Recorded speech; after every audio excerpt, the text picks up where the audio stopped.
everyone, it's Elizabeth from Astrology at elpasastrology.com. Thanks for joining me today. So today I am going to do the first half of April, an astrological forecast. And of course, as usual, I will have your sun signs and or ascendants towards the end of the video. But I've decided I really need to separate out both the eclipse, the new moon eclipse, and then the full moon in Scorpio into two separate videos because they're both actually really important for April 2024. All right, so this is a really big month. This is probably the biggest month of the year, maybe even more than the year. We have a Mercury retrograde starting right on the 1st, 2nd of April. That's followed on the 8th of April by that total new moon eclipse. We've got Venus in Aries all month, and we've also got something called a Devil Comet, and it's only because it appears like the devil in terms of a visual. I'll talk about that in a minute too. And then we've got Mars that's in Pisces all month as well. All right, so let's start off with this Mercury retrograde. So the 1st, 2nd of April, it will go retrograde at 27 degrees of Aries. And actually the whole retrograde period will be in Aries. It will go direct on the 26th of April at around 15, 16 degrees of Aries. So note whether or not you've got either of these degree points in your chart of significance. So what are we talking about? A sun or a ascendant, or a conglomeration of planets is usually what I'm looking for, maybe even a midheaven as well. Because I think overshadowing the significant things, the conjunctions, like the new moon, which is a conjunction of the moon and the sun, the Uranus and Jupiter conjunction, that this Mercury retrograde is going to play into this month of April with regards to some delays. So there's going to be a lot of good things happen to a lot of good people, but there may also be some upsets too. Now, I would say that for me, this whole Mercury retrograde, certainly once it goes direct on the 26th of April, yay, that will be good. But I'm really going to say that it's got to get out of shadow. And the out of shadow period is going to start on the 14th of May. And so if during this month of April, some of you are, say, in negotiations, or you're almost on the verge of getting things through or getting agreements of some sort. I'm thinking in particular about agreements, contracts, getting your voice across. Don't give up, because really I'm thinking because of the significance of this month and the play in of so many things, we may really have to wait for a signal forward, especially with regards to independence, getting on a new path, expressing your individual self till, that May time period that I've just discussed. But apart from that, we have that total new moon eclipse that is going to be at 19 Aries 23 minutes on the 8th of April, and that will be at 11:20 a.m. Pacific Daylight Time. It will be conjuncting Chiron exactly. It will be widely conjuncting the north nodes at 15 Aries. And Mercury will be retrograde at 24 degrees of Aries. We're going to have Mars conjunct Saturn because they're both in Pisces. That's at 13, 14 degrees of Pisces. And there will still be this ongoing, within a few degrees, conjunction of both Jupiter and Uranus in Taurus. We're talking about this 19 to 22 degree point here, right?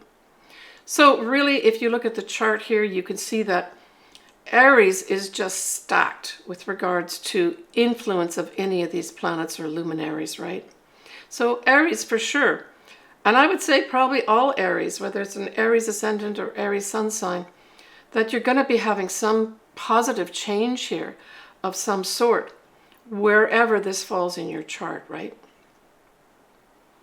Now, when we look at the eclipse in terms of, and there's a lot of things published already, I'll put a link below here to a little bit more of a timeline for the eclipse happening. But basically, it does transverse North America. It starts with Mexico and then goes through Texas. And it's in Texas that it really starts its real coming to the actual eclipse point. Then it ends in Maine, and in Canada that would be New Brunswick. So this is pretty significant that this is going through, you know, from the southwest right the way through the northeast. And so there's going to be some kind of new beginning here with regards to, and from a collective standpoint, us moving forward on our individual path. Now, we do know that Mars rules Aries, and Mars likes to take action. So I would say as a month, this is going to be an action month, just from even a collective standpoint. But if you have a lot of planets, angles around these degree points that I've just mentioned, especially for the eclipse, hey, this could be the month that you could take off. Just with that caveat where there may be a few things to tie up in May when we have that Mercury out of shadow. Now, going along with this eclipse, it's not just the eclipse. I mentioned that Devil Comet. Scientifically, what this comet is called is 12P Pons Brooks. This is going to be going on at the same time. And in fact, if you're listening to this video in March, when I'm making it, we have that whole Devil Comet will start its activation close to Earth, or coming towards Earth, in March, mainly towards the latter part of March. So that's going to be an ongoing thing with the full moon eclipse that's going to be happening on the 25th of March, right? So I would say the whole activation of both these eclipses is really going to start in March and then start playing out with intensity once we get into April. Now, this comet that I spoke about will actually have a peak brightness on the 21st of April, and the 24th of April will be its closest approach to the sun. And then on the 2nd of June, the closest to Earth. So these are also dates to pay attention to. We usually look at comets as harbingers of important messages, but this is a process, right? We have this process of this comet starting towards the end of March, ending really when it comes close to Earth on the 2nd of June. And there could be more than one message that comes through here, right? All right. We have that whole Mars that is, as I mentioned, in Pisces all of April. And because it's that ruler of the eclipse in Aries, I think it's an important player here. Now, Mars in Pisces can represent a number of things. It can represent some frustrations where the effect of the Pisces part of it, which can be to obscure, to present some fogginess or unclearness with regards to actions that you may want to take, may be prevalent all month as well as a background noise. So again, don't get frustrated. Just the best way to handle anything like this would be to look carefully at anything that doesn't make sense. That's how I would use this Mars in Pisces all of April, in conjunction with everything else going on. But it can also be a time period of really taking assertive action with regards to what? Our spirituality, the higher points of ourselves. It can also even play out as something like rest. That whole Pisces, that rules the 12th house, and rest is very much something that's emphasized by that 12th house. So you may literally, some of you, take action with regards to, I need to rest more here and take a break. But this whole spiritual aspects, I think, are coming to play here as well. Now, Pisces as a sign also represents water or liquids of any sort, for that matter. And so with a Mars on top of it, which is action and even irritation or aggressiveness, I'm thinking there could be some aggressive action that happens on the waters. Now, we already know in the news that that's happening, but this could increase in April. At its best, Mars in Pisces really speaks to that spiritual warrior, right? And seeking and putting energy into the higher aspects of ourselves. Also, it speaks to putting some kind of action, maybe even plans in place to make our dreams come true. I mean, that's very much a great inspiration for those that are in the music industry, write poetry, and even in the arts. This could be a time to produce some phenomenal stuff, especially in conjunction with that eclipse, the new moon total eclipse, right? All right.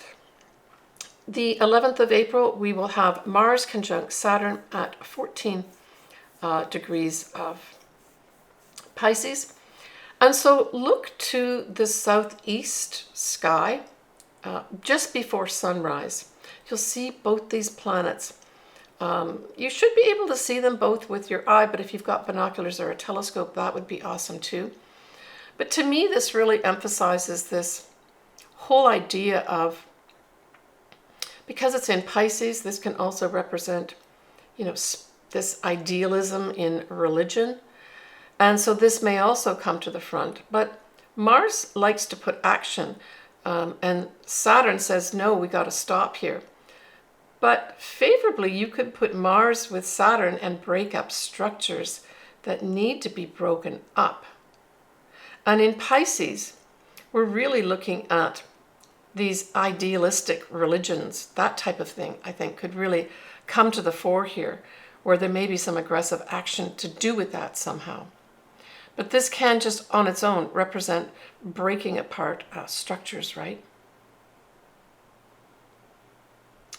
I want to wish my sister Marianne a very happy birthday. She has a big milestone birthday this year in April. So happy birthday, big sis. I'll talk to you soon. I want to mention one other thing that's going to be in the sky in April time periods. This is towards the beginning of April. So this is like the 6th of April, just before we have that total new moon eclipse in Aries. We're going to have a triple conjunction, and it'll involve the moon, Mars, and Saturn. And look to the southeast before sunrise to see all three of these. You should be able to see. You probably see the moon first, so spot the moon, and then look for both Mars, which will be brighter than Saturn, and then Saturn as well. Maybe bring your binoculars out to take a look at this. Now, in terms of astrology, these are not exact in terms of conjunction, so this is more a visual thing that you will see at sunrise on the 6th of April. And I think this might be a nice time to, usually you don't do meditations or intentions until, after the new moon. But I really got a good feeling about this. So for those that do get up early anyway, this might set up some kind of really nice energy for you to tap into a few days later when we actually have that total new moon eclipse. So next I'm going to do the sun signs and or ascendants. You pick whatever resonates with you. I like to actually listen to both. And we'll do that next. So I want to remind everyone before I start talking about the sun signs that, ongoing with whatever I'm going to talk about, we have another layer. We've got the Mercury retrograde, and I really discussed the Mercury retrograde with regards to the individual ascendants and sun signs in my March video. And the reason I did that was because the shadow period started there. And because this Mercury retrograde is so important, because it ties in with the eclipses directly, look back to my March video if you want to look specifically at the effect of the Mercury retrograde.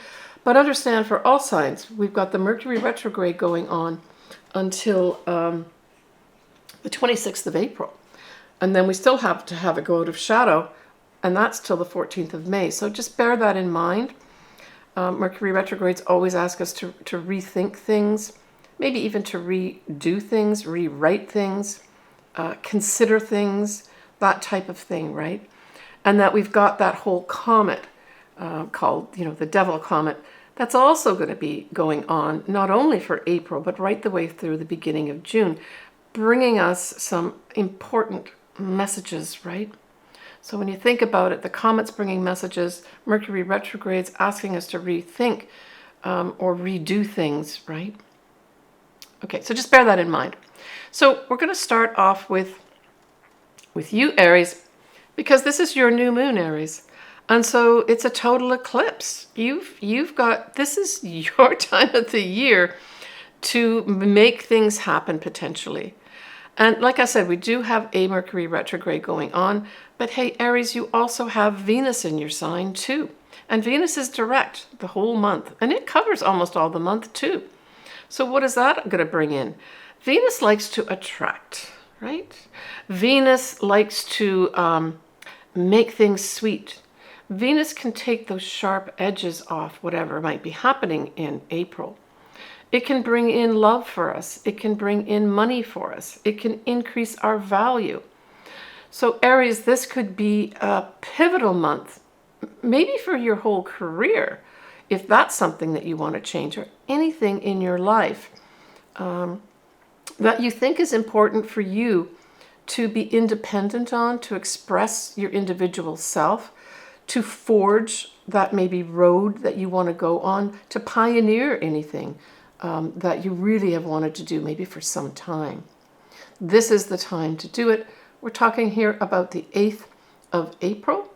Now, the eclipse itself is around that 19 degrees of Aries. So realistically, you have to have something pretty close to that. And I tend to keep my orbs for eclipses especially very close. So I'd say a couple degrees on either side at the most to have any real effect. Because sometimes these things go by without us really seeing anything much. But all Aries, I've got to say, with the Mercury retrograde and Venus also direct in your sign, there's going to be something beneficial come your way that either is for new starts, getting you independent, expressing your independent individual self, and forging a new road for yourself. Like, this is packed for you this month of April, right? Okay. What else did I want to speak about here? Yeah, we talked about the Venus. When we look at that whole Mars, Saturn type thing that's going to be in Pisces, that's actually going to be in your 12th house. So you're going to have this whole influence of Pisces also in your life in April, both with Mars and with Saturn, whether they're conjunct or not. And so this could just be stirring up some, maybe just cleaning up parts of your life that haven't been cleaned up for a while, right? And that's in preparation for first Mars going into Aries, which it will, and then of course Saturn, that's going to be in another year or so, going into your sign as well. So I really see also there may be this activity going on for you, Aries, where you start looking at things that maybe have been holding you back, and you start making decisions to let them go. For others, it may just be you delving into the spiritual world, the metaphysical world, and actively getting involved in it. That's what I'm thinking for some Aries. And so we'll just cover this Mercury retrograde briefly to say that it does start on the 2nd of April. And it will be at 27 degrees of Aries and end at 16 degrees of Aries later on in the month. And so again, you have to look at these degree points. But, if you think about it, that 27 to 15, 16 degrees of Aries covers at least half of the degree points that we're talking about in the sign of Aries. So the Mercury retrograde, I would say, is generally going to affect probably most Aries out there. So, Aries, just do double checks of any kind of communications that you're involved in. Anything to do with computers. Even, take a look at your thoughts, how you're thinking about things, and how the effects of your thoughts may have to be revised with regards to, say, this new start, this big new start that you want to make in your life. All right, Aries, take care. Hi, everyone. It's Elizabeth here from Alpes Astrology. I'd like just to give you a little more detail about what I do with regards to the services I can offer you.